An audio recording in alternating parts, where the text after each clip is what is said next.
Dear children, आज हम political science के चैप्टर 2 कॉन्स्टिट्यूशनल डिज़ाइन के बारे में पढ़ेंगे। लेकिन इसके पहले कि हम इस चैप्टर को भली भांति समझने की कोशिश करें, हमें democratic constitution in South Africa के संदर्भ को जानने की आवश्यकता है। पहले ये बताना बहुत आवश्यक है आप लोगों को कि अपार्थाइड जैसा एक प्रैक्टिस जो साउथ अफ्रीका में काफ़ी सालों तक चला, उसका अर्थ क्या है। Apartheid means a discrimination between the two sects of the people on the basis of their color. White people from the Europe basically ruled over in South Africa on the black ones, and that is how they were discriminated in true sense. Now South African leader Nelson Mandela ने on behalf of African National Congress इसके विरुद्ध एक बड़ी लंबी लड़ाई लड़ी, लेकिन गोरों ने उनकी इस लड़ाई को पराजित किया and he was imprisoned for almost 28 years इन 1964। 1992 में जब वो लाइफ इम्प्रिजनमेंट से रिहा होते हैं, then Nelson Mandela emerged as the first president of the Republic of South Africa. See, people struggled against the horrible discrimination which was practiced against them by the white minority rulers in South Africa. But in 1994 हम देखते हैं कि apartheid finally got defeated और एक नए constitution को बनाया गया इन 1996 इन साउथ अफ्रीका। ब्लैक लीडर्स जो कोई भी उस वक्त के थे, उन्होंने अपील किया fellow blacks to forgive the white because it was an atrocity that continued in the form of apartheid in South Africa for a long time. लेकिन लोगों ने उन्हें माफ़ किया और इस प्रकार से अपार्थाइड फाइनली ख़त्म होती है। लेकिन इसके साथ साथ एक रिमार्केबल कॉन्स्टिट्यूशन की उत्पत्ति होती है और जो पास्ट सफरिंग्स थे उसे भूल करके ब्लैक लीडर्स ने सीख किया cooperation of all the races which ultimately made South Africa a country based on equality, democratic values and social justice. अब प्रश्न ये उठता है कि do we really need a constitution? Why do we need a constitution? इस प्रश्न के जवाब में हमें ये जानने की आवश्यकता है कि every country needs a constitution and it drafts its own constitution. Remember, हमारे भारतवर्ष में भी हमारी अपनी एक कॉन्स्टिट्यूशन है जिसे ड्राफ्ट किया गया था। कॉन्स्टिट्यूशन है क्या? Basically a constitution is of a nation is the set of written laws which has been accepted by people living together in a country. Constitution एक ऐसी ताकत है that generates trust and coordination. इतना ही नहीं, Constitution also specifies how a government should be constituted. Constitution में limits lay down किए जाते हैं। कहाँ पर? On the powers of the government. It expresses the aspirations of the people about creating a good society. तो ये इतना महत्वपूर्ण होता है कि प्रत्येक कंट्री के लिए कॉन्स्टिट्यूशन का होना एक अनिवार्य तत्व बन जाता है। इंडियन कॉन्स्टिट्यूशन का निर्माण कैसे हुआ और हमारे भारतवर्ष में कॉन्स्टिट्यूशन कब बना, कैसे बना और किस तरह से इनैक्ट हुआ, चलिए अब हम इसके बारे में जानने की कोशिश करते हैं। The process of making a constitution began during the national struggle for freedom in India. जो पहला ड्राफ्ट था that was made in 1928 और उसके बाद फिर subsequently 1931 में बनाया गया। मोतीलाल नेहरू और 8 लीडर्स ने मिलकर के they demanded rather in the draft something or the other. अब क्या डिमांड थे उस ड्राफ्ट के लिए, क्या क्या होना चाहिए था उस ड्राफ्ट में? तो उन्होंने डिमांड किया कि उसमें यूनिवर्सल एडल्ट फ्रेंचाइज होनी चाहिए। इसका अर्थ यह होता है कि जो भी व्यक्ति यूनिवर्सली एडल्ट होता है उसे वोट देने का अधिकार हो, सोशल जस्टिस होनी चाहिए, right to freedom and liberty ये भी होनी चाहिए। तो ये प्रमुख डिमांड्स मोतीलाल नेहरू जी और उनके जो समर्थक 8 लीडर्स थे उन्होंने डिमांड किया और उस ड्राफ्ट में ये डाला गया।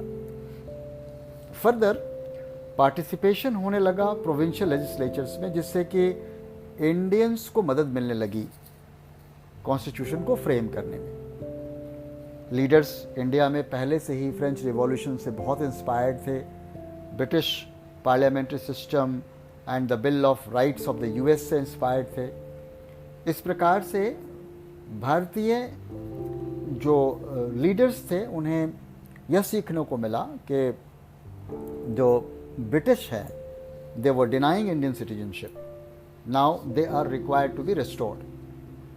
इस प्रकार एक कॉन्स्टिट्यूएंट असेंबली का निर्माण होता है और इस कॉन्स्टिट्यूएंट असेंबली के निर्माण के बाद जो चीज़ें उभर कर सामने आती हैं वो बहुत ही इम्पॉर्टेंट है। उसे हमें जानना चाहिए कि सबसे पहली बात यह हुई कि elections to the constituent assembly was first held in July 1946, remember this. और डॉक्टर बी.आर. अम्बेडकर उस ड्राफ्टिंग कमेटी के चेयरमैन नियुक्त किए गए। इस कॉन्स्टिट्यूशन के निर्माण के बाद इसमें लगभग 3 साल लग गए, 1946 से लेकर 1949 तक इस कॉन्स्टिट्यूशन को बनाया गया और कॉन्स्टिट्यूशन को अडॉप्ट किया गया 26 नवंबर 1949, 26 नवंबर 1949 and it was enacted on 26 January 1950 when India became a republic। आज आप हमारे भारतवर्ष में 26 जनवरी को हम रिपब्लिक डे सेलिब्रेट करते हैं। या कॉन्स्टिट्यूशन के अडॉप्टेड एंड एनैक्टमेंट के दिन को ही हम इम्पॉर्टेंट बनाकर चलते हैं। तो जो कॉन्स्टिट्यूशन बनकर आई और जिसकी एनैक्टमेंट 26 जनवरी 1950 में हो गई थी वो रिफ्लेक्ट करती है the best minds of the country. इनके जो मेंबर्स थे दे रिप्रेजेंटेड ऑलमोस्ट मिनी इंडिया। अब ये बहुत बड़ी बात है, ये शब्द आपको अच्छे तरीके से समझ लेना है कि why they were termed as mini India. It's only because a lot of brainy people were involved in making of this constitution। उन्होंने कई ऐसे आयाम को, कई ऐसे मुद्दों को अपने दिमाग में रखा जिनसे भारतवर्ष में एक रिपब्लिक की स्थापना हो सकती थी और इनैक्टमेंट ऑफ कॉन्स्टिट्यूशन से भारतवर्ष में रहने वाले सभी नागरिकों को एक समान अधिकार मिल सकता था। Every law basically which was embedded in the constitution was debated clause by clause और एक कंसेंसस पे अराइव किया गया। कहा यह जाता है कि it is the longest written constitution. अब guiding values of Indian constitutions जो थे उसमें the leaders like Mahatma Gandhi, doctor Ambedkar, Jawaharlal Nehru, इन्होंने अपने व्यूज़ डाले, अपने सपने डाले, अपने प्रोमिसेस डाले। कॉन्स्टिट्यूशन को एक राष्ट्र के निर्माण का आधार बनाया गया और सबसे पहले आपको आश्चर्य होगा कि इस कॉन्स्टिट्यूशन के निर्माण के साथ साथ एक प्रीएम्बल को बनाया गया जो this speaks about the philosophy on which the entire constitution has been built. तो कहा यह जाता है कि preamble is the soul of constitution in India.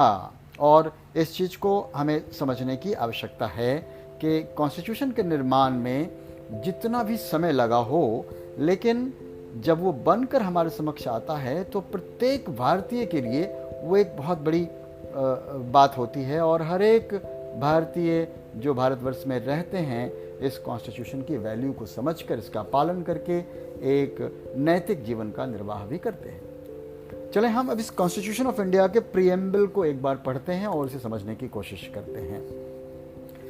Preamble में कहा गया, we the people of India, having solemnly resolved to constitute India into a sovereign, socialist, secular, democratic republic। अब ये 5 शब्द बहुत इंपॉर्टेंट है। सॉवरेन, सॉवरेन का अर्थ क्या होता है? आंतरिक और बाह्य स्वतंत्रता। सोशलिस्ट का अर्थ क्या होता है? समाज से जुड़ा हुआ रहना। सेकुलर, जहाँ पर सभी धर्मों को अपनी अनुकूलता से अपने अनुसार प्रैक्टिस करने का अधिकार। डेमोक्रेटिक, डेमोक्रेसी का अर्थ क्या होता है आप समझ लें इसे। और रिपब्लिक का अर्थ क्या होता है ये आप समझ लें कि भाई हमारा ये जो कंट्री था वो डेमोक्रेटिक रिपब्लिक बनकर सामने आया जहाँ पर हम कोई मोनार्की को इजाज़त नहीं दे सकते थे। या डेमोक्रेसी का अर्थ होता है कि लोगों के द्वारा यहाँ की कॉन्स्टिट्यूशनल रेमेडीज़ को निर्मित किया जाता है, लोगों के चुने हुए रिप्रेजेंटेटिव्स जा कर के हमारे कॉन्स्टिट्यूशन ऑफ इंडिया में कोई सुधार ला सकते हैं। रिपब्लिक बना। इस प्रकार फिर प्रीएम्बल में कहा गया and to secure to all its citizens, क्या क्या सिक्योरिटी के तौर पर हमें इस कॉन्स्टिट्यूशन के थ्रू देना है। जस्टिस, किस प्रकार की जस्टिस देनी है भाई, ये समझने की आवश्यकता है। Social, economic and political. Liberty, कैसी लिबर्टी मिलनी चाहिए लोगों को, the liberty of thought, expression, belief, faith and worship. और इक्वालिटी मिलनी चाहिए, इक्वालिटी ऑफ स्टेटस होनी चाहिए and of opportunity, and to promote among them all. और इन तमाम चीज़ों में एक प्रमोशन करने की आवश्यकता है। एक भली बात इसको आप समझिए, बहुत इंपॉर्टेंट एस्पेक्ट को प्रमोट करना है, फ्रैटर्निटी। फ्रैटर्निटी का अर्थ होता है कि अपने ब्रेदरन के साथ एक संभाव रखते हुए प्रेम पूर्वक जीवन को निर्वाह करने की सोच हमारे अंदर आनी चाहिए। And with this fraternity, through this preamble, it was assured the dignity of the individual and the unity and integrity of the nation। अब ये बड़ी बात है कि आपको नेशन को निर्मित करने से पहले आपके अंदर एक यूनिटी और इंटीग्रिटी फॉर द नेशन होनी चाहिए। तो प्रीएम्बल ने कॉन्स्टिट्यूशन को बखूबी बहुत अच्छे तरीके से डिफाइन किया है। तो इस चैप्टर में हमने देखा कि कॉन्स्टिट्यूशन की ज़रूरत क्यों थी और कॉन्स्टिट्यूशन का निर्माण संक्षिप्तता से हमने इसको समझने की कोशिश की, किस प्रकार किया गया, कब किया गया, इसकी इनैक्टमेंट कब होती है और इस कॉन्स्टिट्यूशन में बनाए गए प्रीएम्बल की क्या महत्ता है। आशा करता हूँ आप संक्षिप्त रूप से इस चैप्टर को समझ चुके होंगे और अपनी योग्यता अनुसार इन्हें फिर से समझते हुए लिखने का प्रयास भी करेंगे।